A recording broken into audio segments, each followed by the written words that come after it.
Hoy, mga ka-idol, okay. Nandito ako sa Toyota ha. Bibigyan ko kayo ng konting tips. So, ito yung bago.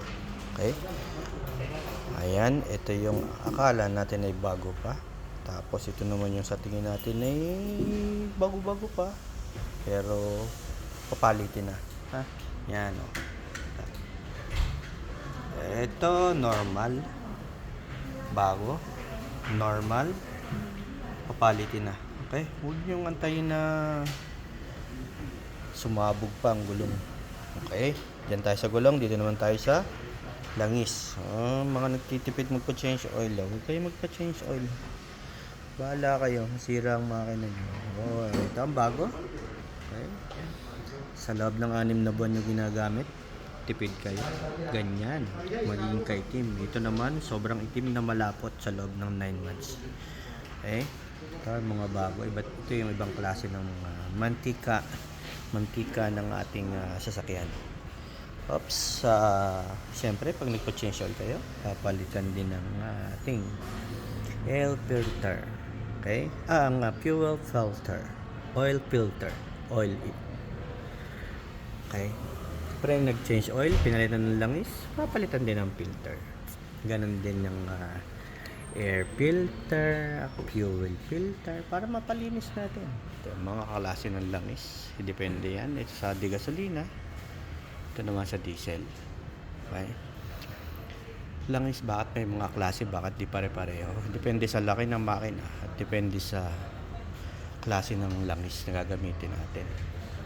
Minsan kasi ginagamit natin yung langis na malapot, pero after 5,000 kilometers kailangan mo ng palitan. Tapos meron mga langis na medyo mamahalin, pang 10 kilometers naman yun. Okay? Tuloy natin. Sama nyo na yung sporing at saka wheel balancing. Para wala kayong kinakabahan, kakalog kayo. Tapos pag umapa kayo ng preno, 100%. Kasama nyo ang pamilya nyo, may preno kayong nagloloko. Ito. Okay? Ito naman nasa makina, mga fuel injector nyo. Pinapalinis din natin yun.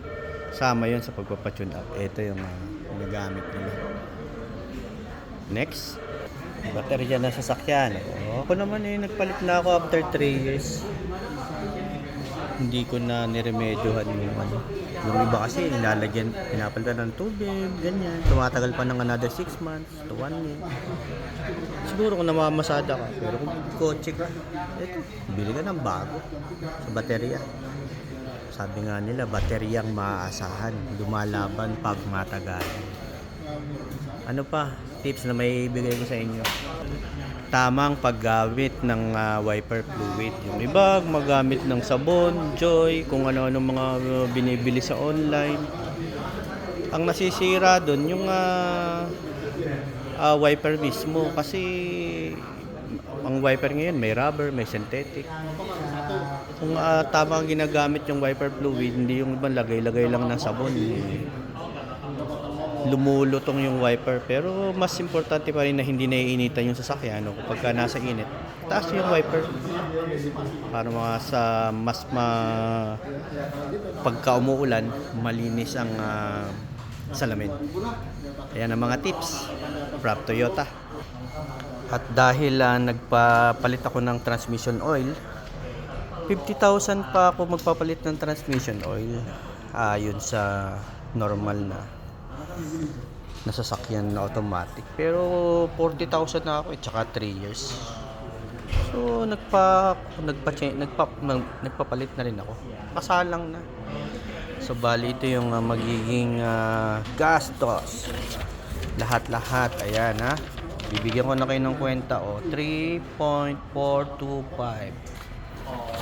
Okay. Yan. Pinadali ko ngayon ay service. Lahat yan yan service, ibig sabihin service yun ng pagpasok mo dito. Sporing, kasama na dyan ng pag-check ng mga preno. Kailangan balanse sila, parehong-pareho pag-apak mo, kailangan yung mga brake pad mo is pantay. Yun ang spooling, wheel balancing, yung mga rods. Okay. Ito, aircon. Palinis na rin ako ng aircon. Lahat yan.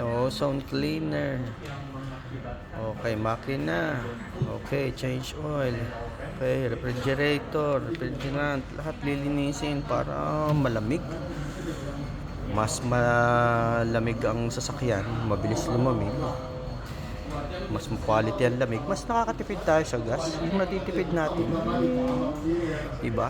Naiipon natin para meron naman tayong isang ginagastos natin pag dito sa pagpapachange oil. Hindi ko na sinama dito ang kung napapansin nyo, anong hindi nakasama dyan.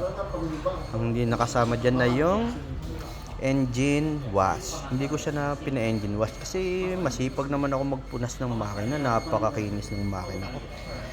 Lagi ko siyang ginagawa para may kasabihan kasi tayo na kapag malinis daw ang sasakyan, most especially makina, mas pabilis ang takbo. Tama nga naman, yung electric fan nga kapag madumi, kukunti ang hangin. So ganun din ako. Linis. Yun ang hindi ko naisama dito. Kung naisama ko yun dito, baka butin to ng mga 4 na milyon. Sa rupiya po yun ha. Ayan, itong bagong tips para sa inyo.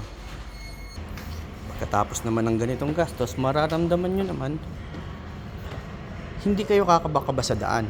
Nakasakay ang pamilya nyo, asawa nyo, anak nyo, pagpreno nyo, siguradong kakapit. Kahit ganong katarik ang bundok na inyong puntahan, safe kayo. Toyota nga pala. Okay.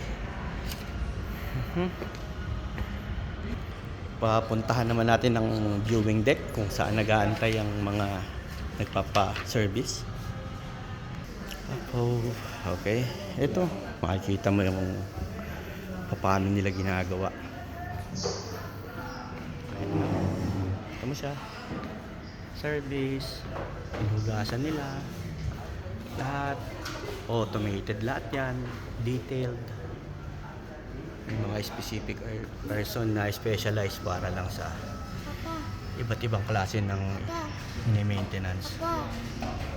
Sa nga pala, yung anak ko, kasama ko, nag-aaral ng Mandarin. Hindi naman siya Chinese. Yan, say hi. Say hi. At ang kanyang Chinese teacher, yan, Chinese teacher niya, may dalang popcorn. Waiting for our lovely car. Ayun na pala si Kalya. Ang aming si Lilipot. Ayan o. Yung may bakal sa taas. May parilyo sa taas. Yan. Diba? Sabi mo, nakataas siya. Kine-check yung mga gulong. Lahat yan. Pati makina. Sipin. Sarap sa pakaramdam. Pagsakay mo niyan, mabango. Parang bago. Lahat. Pagtakbo mo, wala kang maririnig na maumuugong-ugong. Nga lang, 3.4 babayaran mo. Okay na din. Yan na, tipid tips. Okay? Change oil, transmission oil, aircon cleaning, wheel balancing, at saka spooling. Sasama na din yung car wash. 3.4 po. Okay? Pag-ipunan nyo, ihandaan nyo yung budget nyo. At pa-service kayo para paglarga natin, wala kayong kakaba-kaba. Okay? Isang tips mula sa Toyota, galing kay... Bye-bye!